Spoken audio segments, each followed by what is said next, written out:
Buen día, mi nombre es Stephanie Goldberg y apoyo al equipo de Turnitin en América Latina con coordinación de eventos y seré su moderadora el día de hoy. Bienvenidos al webinar Soluciones de calidad y visibilidad en trabajos académicos con Turnitin.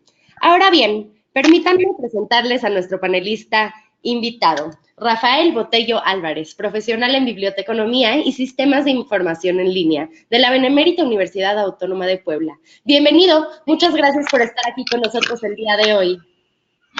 Muchísimas gracias por la oportunidad. Espero que en esta pequeña plática podamos aprender muchas cosas y lo más importante, pues, compartir mi experiencia personal con todos ustedes. Muchísimas gracias. Y para comenzar nuestro webinar, me gustaría presentarles nuestra agenda del día de hoy. Comenzaremos con la introducción de nuestro panelista. Para continuar a las metas de la sesión, daremos paso al contenido para concluir con una serie de preguntas y respuestas.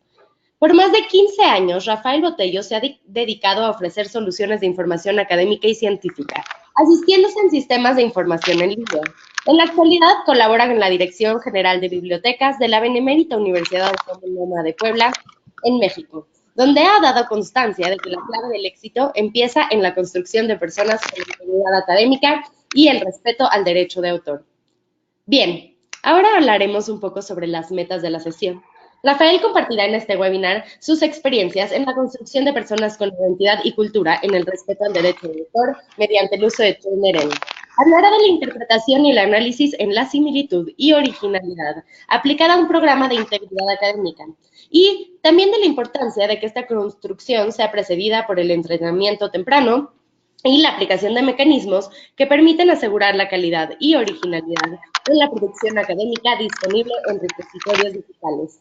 Ahora, antes de compartirle el micrófono a Rafael, nos gustaría conocer un poco sobre ustedes. Hemos iniciado un breve sondeo. Les pido si pudieran tomar un poco de su tiempo para responder a las siguientes preguntas. ¿De qué país se enlaza al seminario virtual? Y puede contestar directamente en su pantalla. Va a aparecer en unos segundos.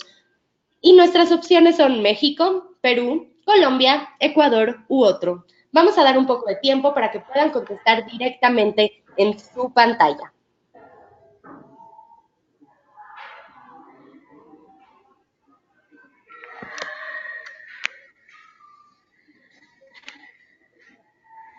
Vamos a dar unos segundos más. ¿De qué país se enlaza al seminario virtual? Es la pregunta. Y las opciones son México, Perú, Colombia, Ecuador u otro.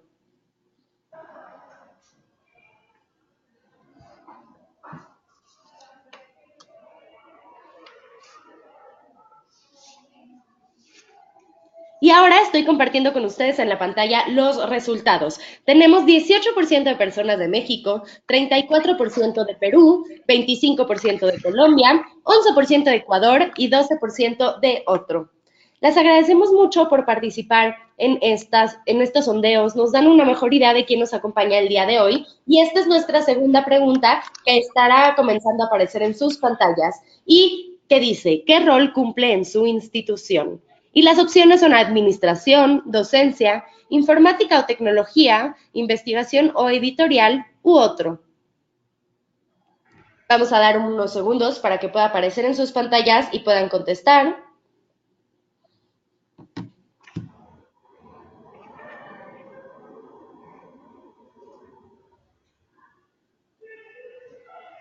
Y recuerdo por aquí la pregunta, ¿qué rol cumple en su institución?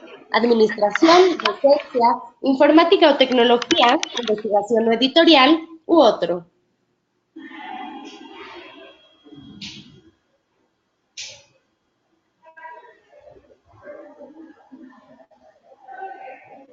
Y hemos cerrado el sondeo y voy a compartir con ustedes los resultados. Tenemos 59% de docentes, 7% informático-tecnología, 7% de otro, 19% investigación editorial y 9% de administración. Muchísimas gracias por compartirnos esta información y les agradecemos mucho por estar aquí. Con el hashtag Charlas Turnitin pueden enviarnos sus dudas en redes sociales y también en el chat de la plataforma mientras la sesión está en curso. Intentaremos cubrir la mayoría de las preguntas, pero probablemente no logremos responder a todas. Y aprovecho para comentarles que como seguimiento a esta sesión estarán recibiendo en su correo un correo electrónico que incluye el enlace a la grabación de la sesión, y también un enlace para tramitar su constancia de participación. Y por último, una encuesta de satisfacción. La retroalimentación que nos ofrezcan será de gran utilidad para conocer su perspectiva en torno a este webinar. Así que esperen ese correo electrónico con el enlace a la grabación de la sesión, la encuesta de satisfacción y el enlace para tramitar su constancia de participación. Ahora sí, procederé a compartirle el micrófono a Rafael. La audiencia es toda tuya. Gracias, gracias. Bueno,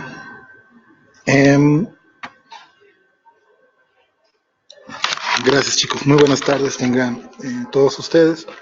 Vamos a hacer una plática muy amena en la cual me voy a permitir compartir experiencias que hemos hecho con el uso de la herramienta de Turnitin. Entonces, antes de comenzar, vamos a hacer un pequeño preámbulo a manera de introducción. Vamos a hablar lo que todos conocemos, lo que es el respeto al derecho de autor. Como bien saben, es una parte fundamental en el uso de herramientas, ya sea impresas o electrónicas, y me refiero a las fuentes de información. Muchas veces estamos frente a una época en la que la era digital pues nos ha abarcado muchísimo, y es tanto el mar de conocimientos, el mar de datos que hay, que muchas veces se pierde el respeto al derecho de autor. Entonces, la intención es siempre dar el respeto y dar el crédito a aquellas personas que han tenido una idea original. Y la mejor manera de respetar ese derecho de autor pues es citándolos.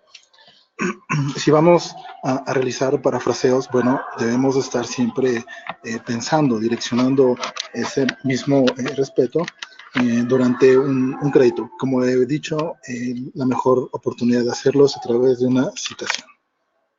Bien, ahora vamos a hablar un poquito de la construcción de personas y de una manera personal cómo puedo compartir mi pensamiento con ustedes.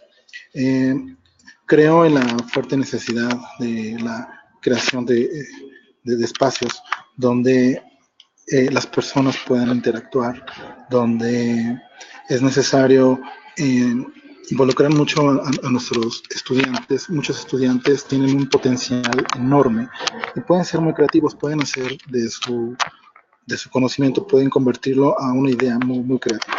Entonces, hay que entender que esto es un proceso cognitivo que requiere en su mayoría de conocimiento, pero lo más importante es una formación. Como todos ustedes saben, pues la creatividad participan sentimientos, participan emociones, motivaciones, representaciones. Es muy necesario tener en mente esto porque nuestros estudiantes se encuentran precisamente en este punto, ¿no? Donde muchas veces sí tienen la idea de lo que van a hacer, pero necesitan aquí un acompañamiento para que puedan realizar sus acciones. Sobre la misma construcción de personas, creo que es necesario el uso de una dimensión formativa.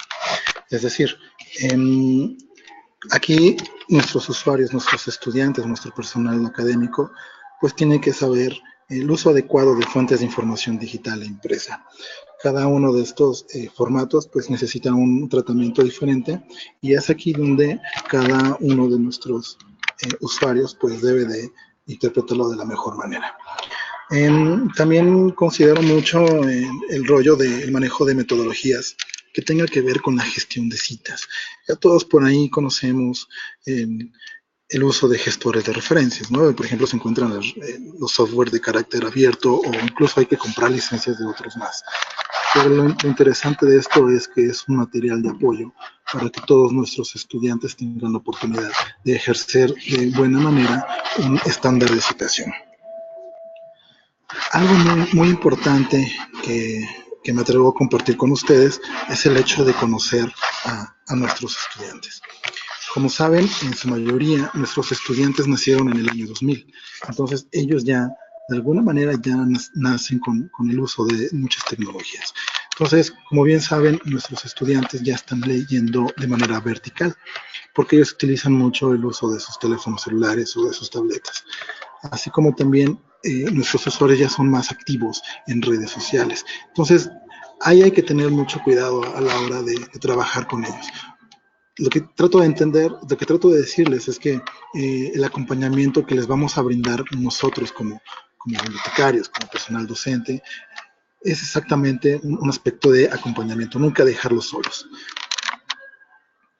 Bien, vamos a hablar ahora de la dimensión de la gestión. Considero que la formación de docentes es muy necesaria porque nuestros docentes se van a convertir en estos voceros. Estos voceros que van a replicar toda esta serie de conocimientos y lo van a permear durante toda nuestra comunidad estudiantil. Nosotros siempre tratamos de enfocarnos a la parte de capacitación porque consideramos que la capacitación debe ser un debe en cada una de las áreas, en cada una de las trincheras bibliotecarias que hay en el país. Esas capacitaciones tienen que ser constantes y no solamente quedarnos en la búsqueda de recuperación de fuentes de información. Eso es un debe, eso es una manera muy sencilla de cómo hacerlo. Aquí en este punto siempre trato de enseñarles el buen uso en cuanto a operadores booleanos.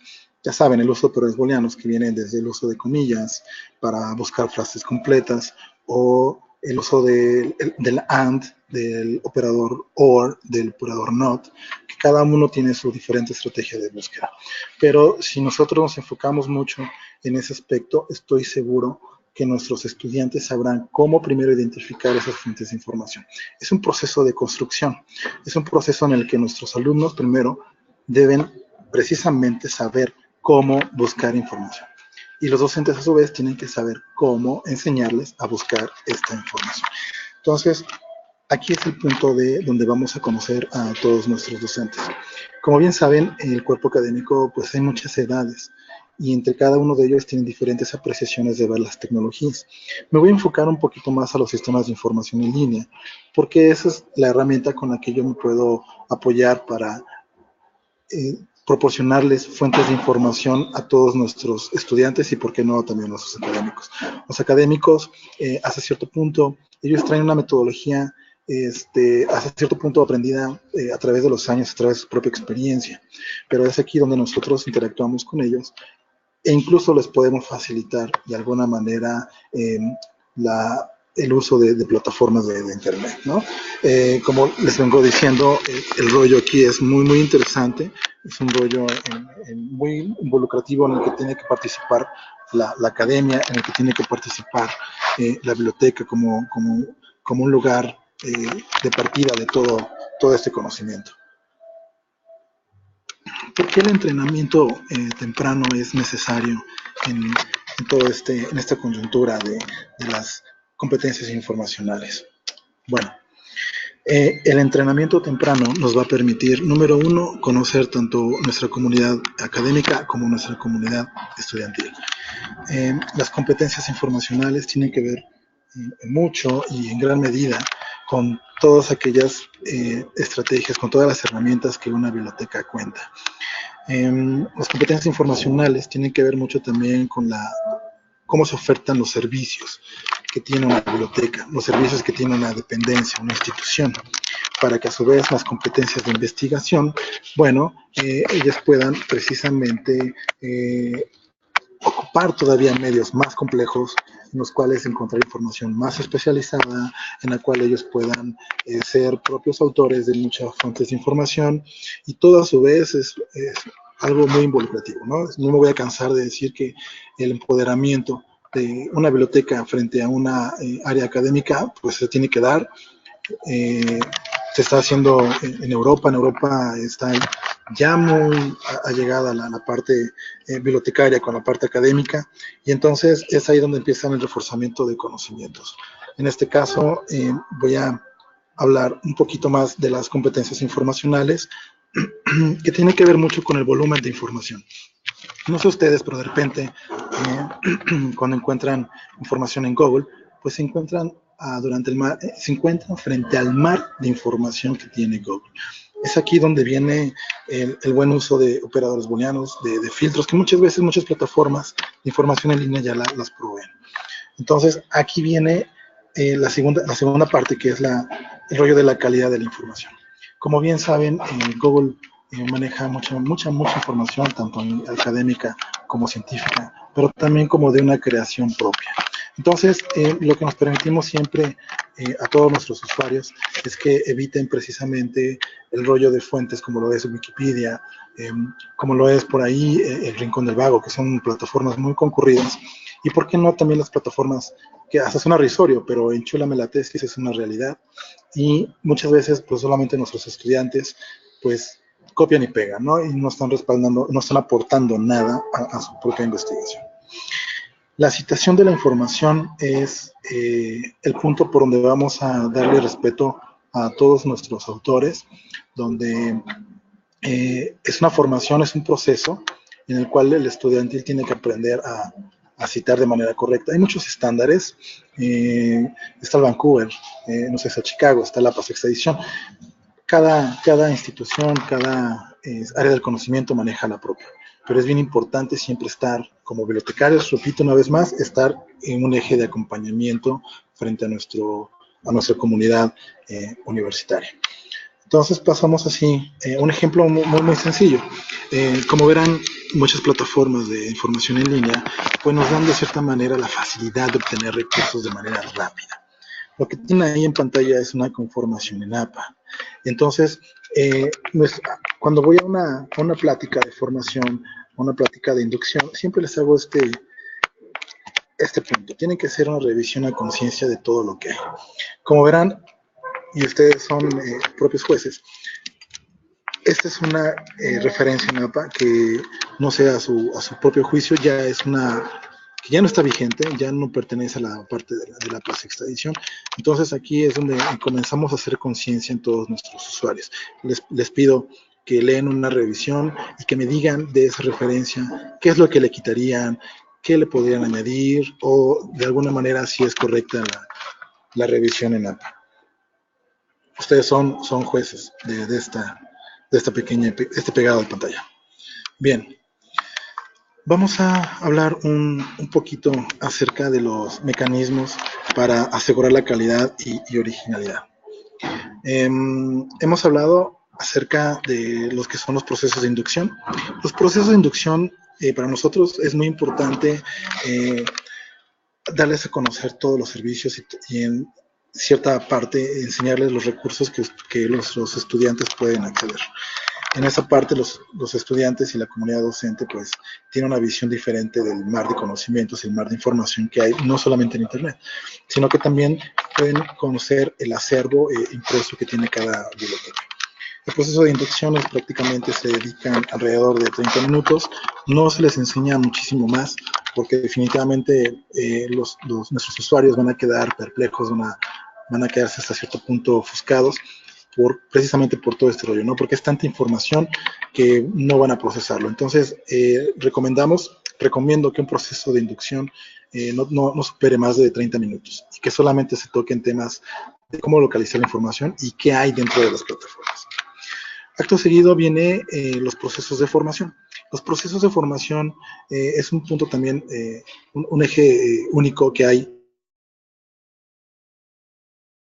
en una biblioteca. El proceso de formación tiene que ver, ahora sí, en una medida ya más específica, atender una cierta línea de investigación o un área del conocimiento o un grupo de estudiantes que están realizando una tesis, un journal. Esos procesos de formación para nosotros es vital que ya conozcan de alguna manera cómo recuperar las fuentes de información, cómo representarlas en sus trabajos de investigación y al mismo tiempo asistiéndonos por los sistemas de información en línea, cómo recuperar un eje de citación, ¿no? El último proceso que tenemos y que hemos visto es un proceso de autogestión. Los estudiantes pasan de una formación inductoria a un proceso de formación.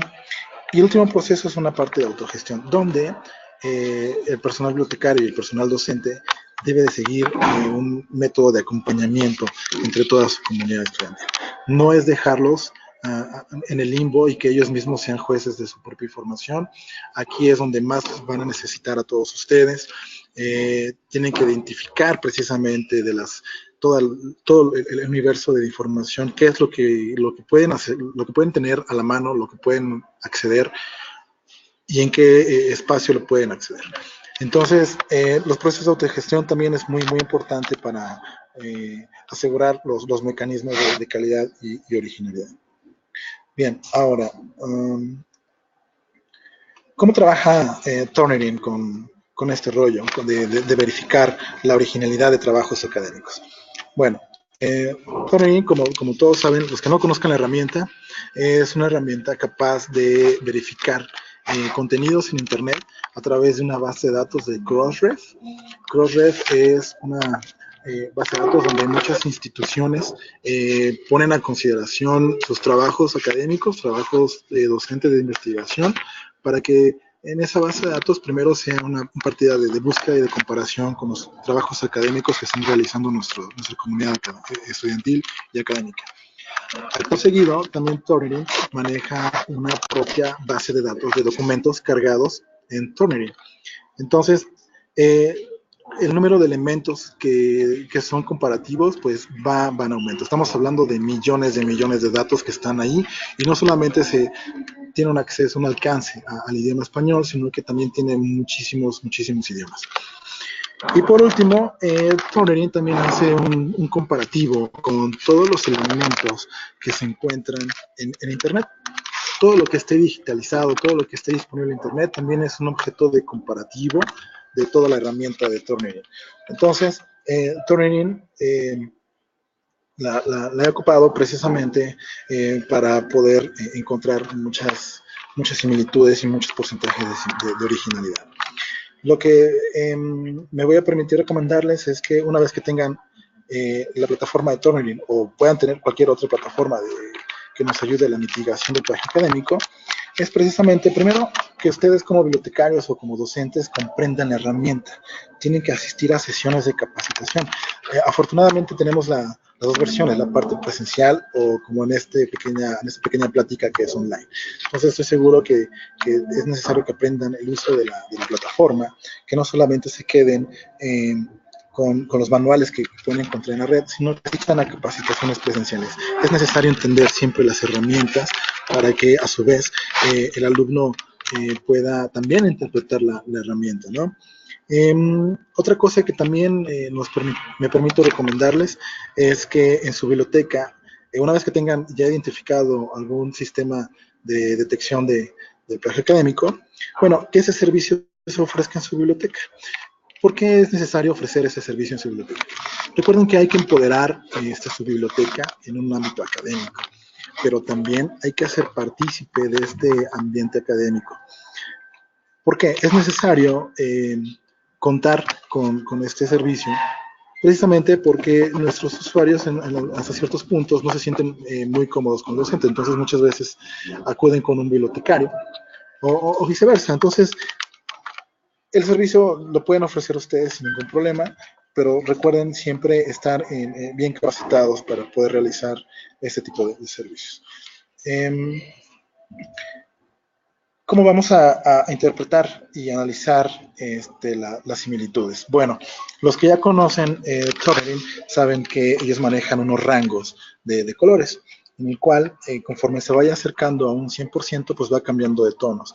Viene de tonos de color verde, amarillo y rojo. Prácticamente es un semáforo en el cual pues nos advierten de la capacidad que tienen nuestros trabajos, de cómo están citados, de cómo están parafraseados de manera correcta. Esto solamente es un ejemplo de lo que nos permite la herramienta de Turnitin recuperar pues un grado de originalidad, y también al mismo tiempo nos da un porcentaje de similitud con los elementos que ya he mencionado hace unos instantes, ¿no? Es muy interesante todo lo que puedan ustedes aportar a la academia, todo lo que ustedes pueden hacer en cuanto a este pequeño resultado. Dentro de la misma interpretación y dentro del mismo análisis, Turnitin es capaz, es una herramienta tan poderosa porque nos dice precisamente de qué fuentes de internet fue consultada información. Esa información que se ve reflejada en un trabajo de investigación, una tesis, un trabajo escolar, etc. Turnitin es una herramienta pensada para el profesor frente al grupo. Entonces, el mismo profesor pone a evaluar los trabajos de sus colaboradores, de sus alumnos, para ver qué tantos se comparten información. Ya saben que en un grupo siempre hay el chavo buena onda, que pues decide hacer la tarea por todos, ¿no? Entonces, Turnitin tiene esa herramienta, es capaz de poder verificar todo esto. Es cierto que muchos de nuestros profesores manejan ya su propia metodología de cómo obtener y cómo saber si un trabajo es plagiado. Por ahí hace unos días con un profesor me decía, bueno, lo que yo antes hacía era copiar párrafo del trabajo y lo pegaba directo en Google. Entonces así me daba cuenta de cómo un trabajo podía haber sido referenciado en otro más. Pero también muchos profesores me decían que el alumno tiene una manera de expresarse, ¿no? Y entonces en sus palabras pues es totalmente más cordial, ¿no? Entonces, este tiempo que ustedes los profesores le dedican a la revisión del trabajo, pues nos lleva una cierta destinación de nuestro tiempo, que bien lo podemos aplicar en otras actividades, ¿no? Entonces, Turnitin es una herramienta tan poderosa que nos dice exactamente las páginas web con un porcentaje de similitud en cada una de ellas en cuanto al número de palabras que está contenido ese artículo. Entonces, como ven ahí en los pegados de pantalla, por ahí vemos el uso de Wikipedia, el uso de Taringa, que tiene muchas veces nuestros usuarios, pues se les hace fácil copiar y pegar, ¿no? Entonces, es por eso que retomo el rollo de la educación temprana, que es donde nosotros enseñamos las metodologías de cómo obtener esos estándares de citación. Repito, igual nosotros como bibliotecarios podemos enseñarles a cómo conformar ciertos estándares de citación, pero seamos sinceros, esa no es nuestra labor, esa es la labor del docente. Pero nosotros podemos apoyar al docente precisamente en cómo obtener esos estándares de citación. Entonces vean cómo el bibliotecario, cómo la biblioteca de alguna manera siempre va a estar como un apoyo académico. Ojo, los bibliotecarios somos apoyo académico, no somos personal administrativo, que es lo que en muchas instituciones, muchas bibliotecas es lo que se refleja. Entonces, nosotros somos el apoyo académico que necesitan nuestros estudiantes.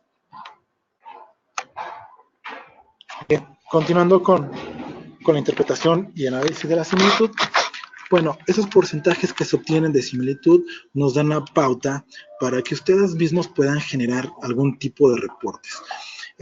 Los reportes pueden ser ustedes muy creativos, pueden hacer reportes que tengan que ver con el número de elementos evaluados, de esos números de elementos evaluados, cuáles corresponden, por ejemplo, a ciertas áreas del conocimiento, cuáles pertenecen a cierto grado académico, cuáles son los que pertenecen a cierta facultad. Ustedes pueden y son libres, y la verdad es que el porcentaje de similitud que nos proporciona el Turnitin nos deja para mucha imaginación y podemos, con esos datos, podemos hacer la construcción de muchos reportes. Así también podemos elaborar cuadros comparativos. Podemos elaborar cuadros comparativos por año, ¿no? Podremos elaborar cuadros comparativos por asesor, inclusive. Podemos hacer cuadros comparativos en la entrega de versiones. Turnitin nos da la oportunidad también de guardar elementos en la plataforma de manera de borrador. Aquí lo que llamamos versiones. Es un uso que también nos permite empoderar y darle más poder precisamente a nuestra herramienta en el hecho de entregar reportes como tipo borradores. Entonces, los cuadros comparativos nos sirven precisamente para eso, para ver cómo se está comportando un cierto estudio de mercado, cómo podemos ver cómo se comporta una cierta facultad, cómo se comporta un estudiante a través de su formación profesional. No sé, esto es un punto de imaginación en el cual ustedes pueden darse cuenta de todo lo que ustedes pueden hacer. Rafael, una Em, disculpa por interrumpirte, pero aquí los usuarios nos están comentando en el chat que se escucha un poco de ruido cuando a lo mejor se mueve tu micrófono o hay como hojas alrededor, la computadora, como que esos detalles. No sé si el micrófono que estás utilizando está rozando con tu ropa y puede ser por eso, pero se está escuchando un poquito de ruido, por si podemos ayudarles con eso y si puedes hablar un poquito más alto. de acuerdo. A ver, ¿qué tal? ¿Ya me escuchan un poquito mejor? Ok, el problema, bueno, estábamos en el rollo de la interpretación y el análisis de la similitud. Les decía que aquí la imaginación es la limitante, pueden elaborar diferentes reportes, pueden elaborar diferentes cuadros comparativos, pueden hacer estudios pertinentes de acuerdo a las necesidades de cada institución. Les comentaba que de un solo porcentaje ustedes pueden ver cómo se comporta un estudiante a lo largo de su formación profesional, cómo se comporta un área de conocimiento dentro de esa institución, pueden también ver cómo se comporta una cierta facultad, ¿no? La bondad de tener estos porcentajes de similitud y de originalidad, pues nos dan la pauta para crear muchos estándares de comparativos. Voy a tocar el punto que también para eso estamos, tiene que ver con el rollo de la conformación de repositorios digitales. Los repositorios digitales, como todos saben, es un punto también de partida para que nuestras instituciones tengan un empoderamiento, una visualización de la producción académica en comparación con otras a nivel internacional o nacional, ¿no? Pero, ¿qué pasa cuando empezamos a cargar elementos que de alguna manera tienen duplicidad o tienen hasta cierto punto trabajos mal citados?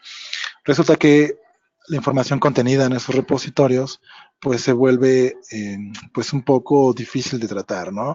El, ya no le estamos dando el respeto al derecho de autor y entonces el, el, la calidad que podemos mostrarle al mundo en un repositorio pues la estamos demeritando.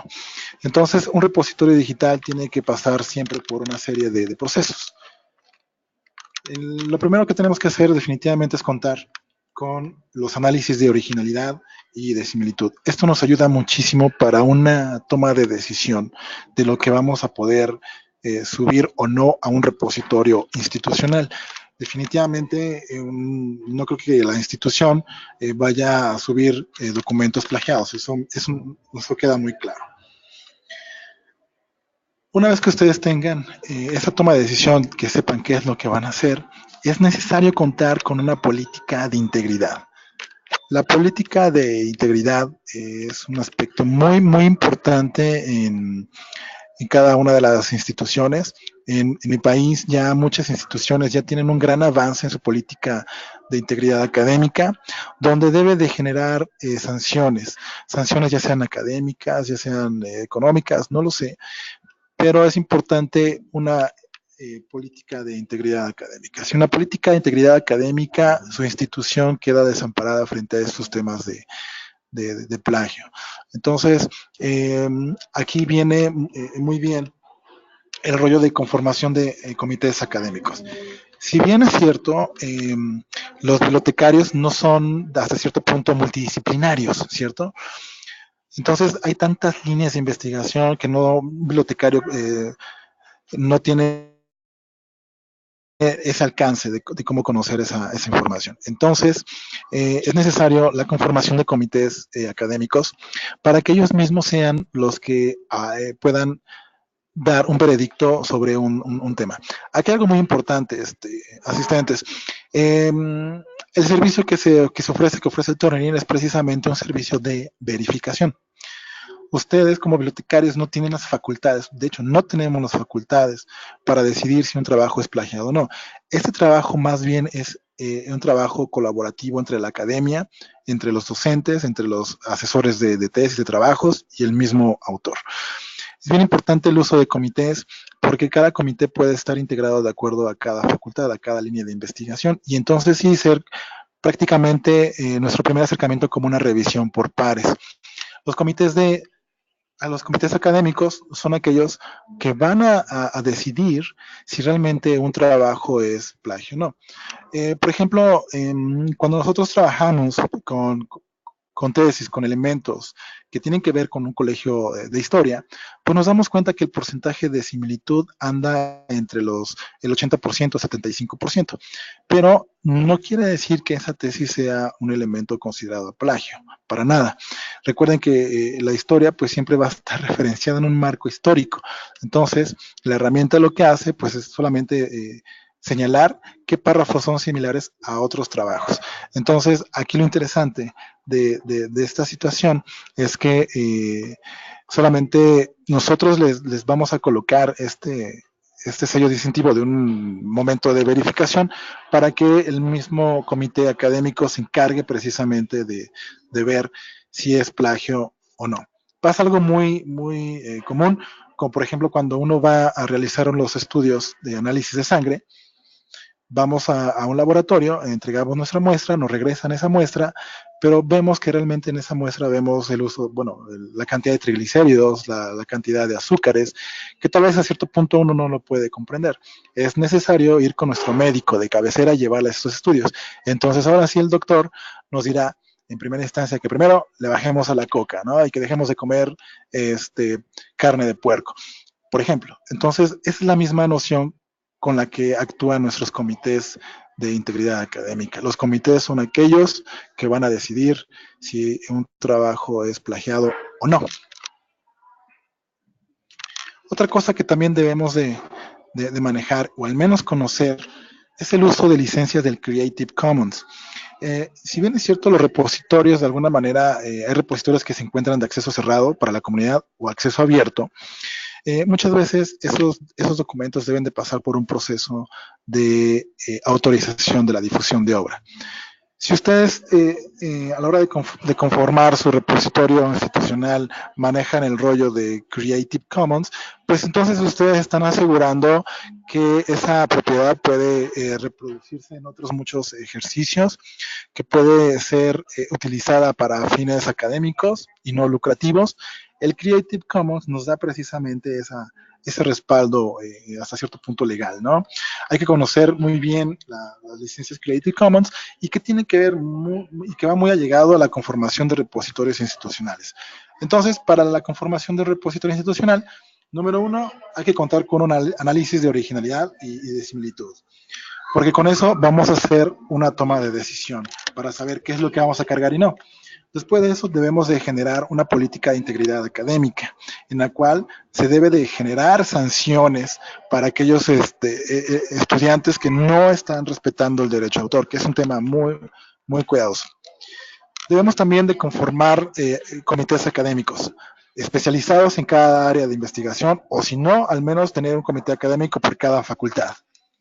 Y por último, pues vamos a conocer las licencias Creative Commons. Entonces, la toma de decisión es muy importante, con cuadros analíticos, con estudios bien preparados, para poder conformar las políticas de integridad académica. Cada institución la va a referir, cada institución la va a construir de acuerdo a sus propias necesidades. Es bien importante la interacción de un comité académico, como se los había hecho saber, que ellos mismos conozcan el uso y la aplicación de los Creative Commons, precisamente para esto, para tener un repositorio limpio, un repositorio sano, que no se van a estar encontrando elementos duplicados. Pero recuerden que estos elementos los debe de comprobar, los debe de validar el comité académico. Si no hay comité académico, si no hay una política de integridad académica, considero que los repositorios son están expuestos y se pueden malinterpretar. Pues por mi parte creo que sería todo, es una manera personal de ver las cosas mediante lo que he realizado durante este tiempo. Me permito siempre recomendarles se acerquen a su propia unidad académica, a su propia unidad bibliotecaria, para que sepan todos los recursos que una institución tiene. Como saben, trabajo en WAP y si ustedes tienen alguna duda ya más referente a WAP, bueno, les pido que se acerquen a lo que es la comunidad bibliotecaria WAP. Pues yo les agradezco muchísimo su atención, espero haber aportado un poquito, dar un grano de arena a todo lo que están pretendiendo hacer o lo que ya están haciendo y pues yo estoy a sus atentas órdenes. Muchas gracias. Muchísimas gracias, muchas gracias por todo este contenido. Y pues por aquí ya podemos iniciar con la sesión de preguntas y respuestas. Ya tenemos algunas preguntas que nos han llegado desde la plataforma y si tienen alguna otra pueden hacérnosla llegar por ese medio. Y Gregorio Segovia pregunta, ¿cómo reconocer una fuente confiable en una era digital?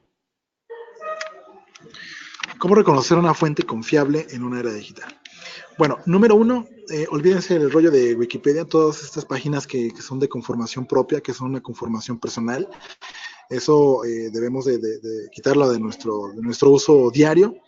Eh, Dependiendo del país, me imagino que cada instancia internacional tiene un comité que tenga que ver con el uso de unidades académicas, con el uso de recursos científicos. En mi país se llama CONACYT y CONACYT pues en su mayoría tiene como un propio repositorio de toda la productividad académica. De entrada, olvídense del uso de Wikipedia, de Rincón del Vago. Una fuente confiable siempre está revisada por pares. Una fuente confiable, por lo general, va a tener un número legal, un ISBN, un ISSN, va a contar con una página web, no sé, sería como lo principal en la identificación de una fuente confiable. Perfecto, muchísimas gracias. Y Coordinación BI dice, ¿qué hacer cuando se evidencia en el reporte de antiplagio que se han utilizado páginas como Wikipedia? Que va muy relacionada a la primera pregunta. Claro. Bueno, en realidad es bueno y no el uso de esas páginas. ¿Qué pasa cuando se evidencia? Bueno, yo creo que esa evidencia pues tiene que ser referenciada por cualquier estándar de citación. Eh, es muy probable que aporte o no a nuestro cuadro de investigación, pero al final lo que lo define es esa, esa reunión entre autor y entre asesor. Tienen que ver, tienen que dar el visto bueno de esa fuente. No lo sé, muchos trabajos, en algunos casos, por conocimientos biográficos o históricos, mucha información está bien simplificada en Wikipedia, pero simplemente hay que buscar la fuente original y si no hay, pues entonces citar lo más próximo, ¿no? Para no estar en el rollo de, de plagiar así nada más porque sí. Muchísimas gracias. Y por aquí, Gloria Palomar pregunta, ¿podría proporcionarnos herramientas para compartir a nuestros alumnos sobre cómo buscar información? Proporcionar herramientas de cómo buscar información. Bueno, número uno, busquen el uso de operadores booleanos. En Internet hay muchísima información con el uso de operadores booleanos. En una formación temprana, yo recomendaría el uso de operadores booleanos en una sencilla búsqueda en Google. Vaya, no sé, tengo en mente muchas fuentes que nos pueden apoyar, pero considero que lo principal es precisamente buscar el uso de operadores booleanos. Una vez con el uso de operadores booleanos, pues nuestros usuarios pueden entender y comprender cómo se encuentra la información en Internet. Perfecto, muchísimas gracias. Y por aquí nos pregunta Jenny Marilyn y Luis y Angie Blanco. Tienen una pregunta que es pues más o menos parecida. Jenny dice, ¿en qué porcentaje se considera crítico el nivel de similitud de un trabajo? Y Angie dice, ¿hay algún porcentaje máximo estimado como aceptable? Esto el trabajo tiene citas textuales y parafraseo, pero puede estar bien utilizado. Y creo que, no sé si esta pregunta llegó al principio, más al principio de la presentación, y creo que un poco sí cubriste este apoyo con las áreas académicas, pero si quieres profundizar un poco con los porcentajes y los tipos de trabajo. Claro. Ok. ¿Cuál es el punto crítico? Yo les puedo decir que al 100%.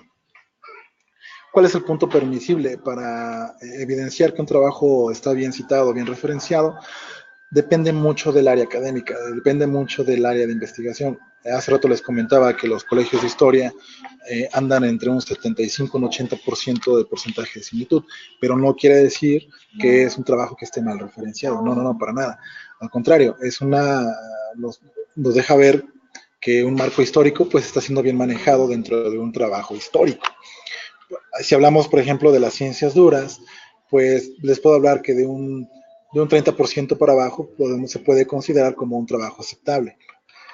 En manera de pensar, ¿no? De ver las cosas. Como les he repetido, esto tiene que consensuarse con unidad académica, con un comité, porque ellos son los más allegados a esas líneas de investigación. Recuerden que lo que hace la herramienta es una herramienta de verificación, más nunca es una herramienta para servir como un sistema acusatorio, no, no, para nada.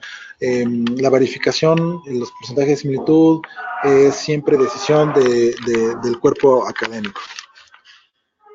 Perfecto, muchísimas gracias. Y Luis Pérez pregunta, ¿cuál es la diferencia entre un comité académico y un comité de ética en investigación?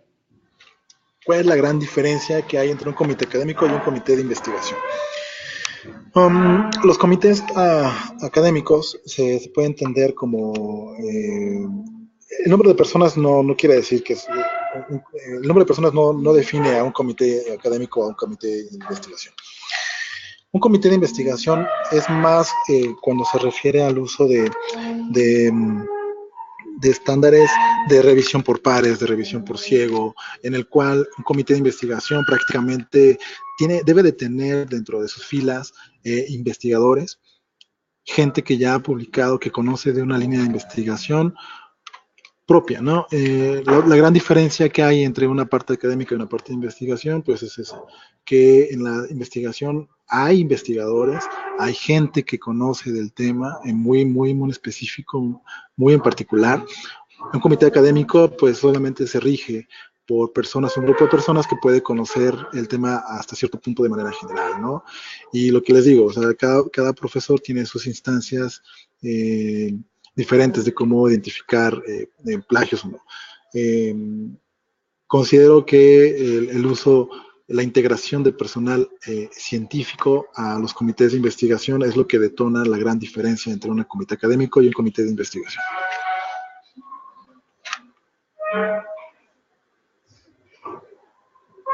Muchas gracias, Rafael. Y por aquí Douglas Arteaga nos pregunta, en el desarrollo del proceso de la búsqueda de información para un determinado trabajo académico, ¿es importante el acompañamiento sistemático al estudiante o dejarlo que sea autodidacta?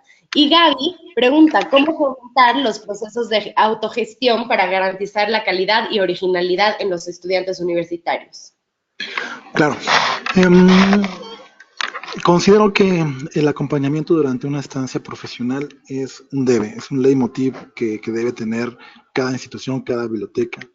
Es bueno también que un estudiante sea autodidacta, pero aquí va a depender mucho de todas esas herramientas, todas esas atenciones, todas esas apreciaciones que tiene de cómo hacer el respeto al derecho de autor. Yo considero que mientras una persona esté en una formación profesional, el asesor, la unidad académica y la biblioteca deben de estar siempre atrás de él, como un equipo de acompañamiento y que pueda reforzar hasta cierto punto todas esos estándares que pide un respeto al derecho de autor. Y ¿me puede repetir la última pregunta, por favor? Claro, ¿cómo fomentar los procesos de autogestión para garantizar la calidad y originalidad en los estudiantes universitarios? El proceso de autogestión va a ir igual de la mano de todos estos procesos que aprendió durante su estancia o en su formación académica. El proceso de autogestión es muy parecido a la primera pregunta. Prácticamente nuestro estudiante, nuestro docente ya es autodidacta, ya sabe satisfacer sus necesidades de información, pero repito, aquí la cuestión y el rollo es que empoderarnos, estar siempre presentes con ellos, ¿no? Como les digo, chicos, la biblioteca es un espacio de apoyo académico y siempre va a estar ahí. Entonces, empoderarnos, los bibliotecarios, con las unidades académicas, pues es un gran reto, pero hay que atreverse. Si no lo hacemos, entonces vamos a estar como personas que solamente piensan que los bibliotecarios se dedican a acomodar libros. Y no, la verdad es que tienen muchas cosas, muchas aristas que puede aprovechar un estudiante, un docente como un bibliotecario. Muchísimas gracias, qué interesante. Y por aquí, Luz Rodríguez pregunta, ¿cómo se sanciona el plagio en una universidad? Y Rosa María pregunta algo cercano, que dice, ¿qué hacer si el graduado se gradúa con una tesis y el responsable de biblioteca refiere para su unidad que hay plagio? ¿Hay estándares internacionales que eviten esta discordancia? Entonces, primero, ¿cómo se sanciona el plagio en una universidad? Y después, acerca de este caso específico, que si el graduado se gradúa con una tesis y se refiere desde biblioteca que hay plagios y hay estándares internacionales que eviten esta discordancia. Claro, bueno, en este punto hay que ser muy objetivo. Las políticas de integridad académica lo que intentan es, primero, tener un estatus en la calidad académica que una institución puede ejecutar, ¿no? Las políticas de integridad académica deben de ir enfocadas, sí, hacia una sanción. Cada institución define el tipo de sanción, puede ir desde una suspensión temporal a una expulsión, puede ser incluso hasta vetado. No lo sé, cada institución es libre de hacer este rollo. ¿Qué instancias internacionales?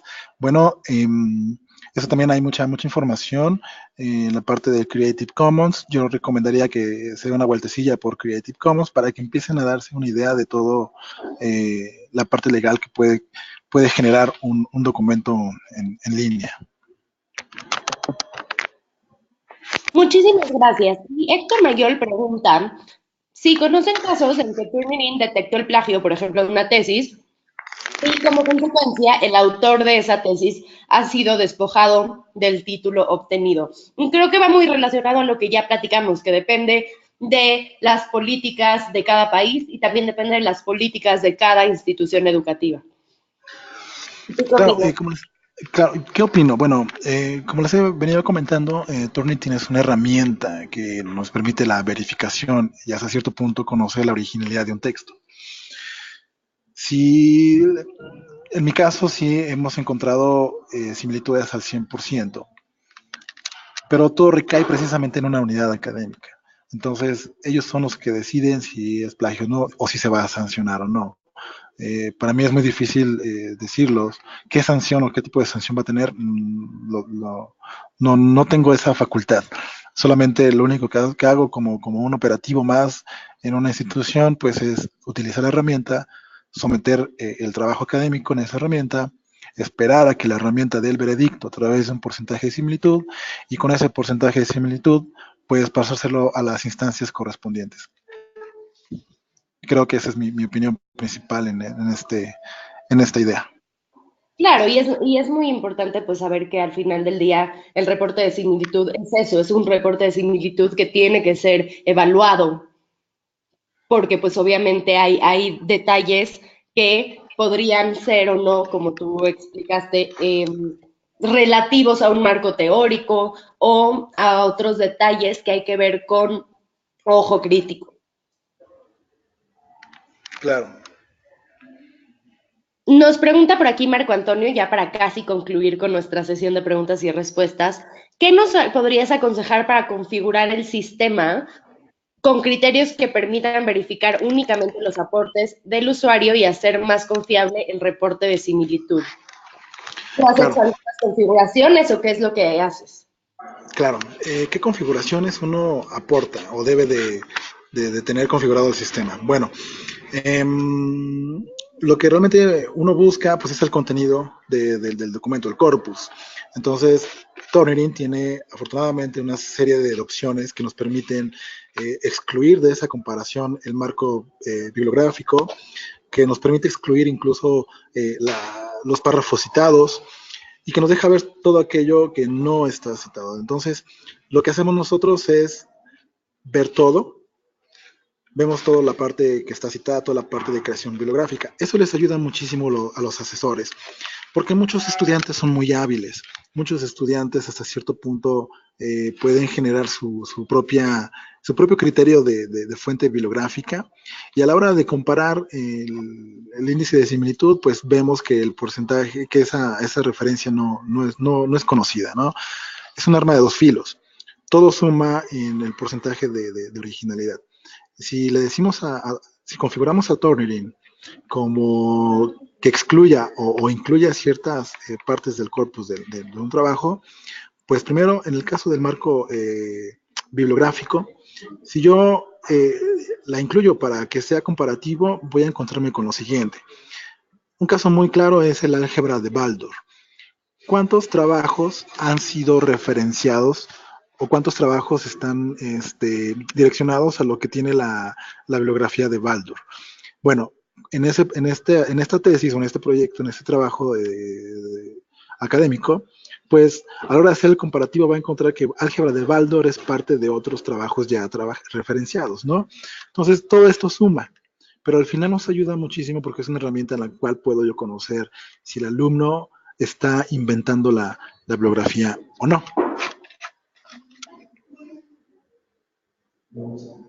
Muchísimas gracias por esta respuesta. Y ahora sí, para concluir, Javier Delgado nos pregunta, ¿cuál es el porcentaje recomendado de similitud para aceptar un trabajo? Ay, porcentaje de similitud, no, les digo, compañeros asistentes, eso depende de, primero, la afinidad del área de investigación, la línea de investigación, eso me queda muy claro, es un poco confuso, vuelvo a decirles, tratar de explicarme, decirles, bueno, este es el porcentaje eh, óptimo, ¿no? En todos los trabajos científicos, en todos los programas académicos son muy diferentes.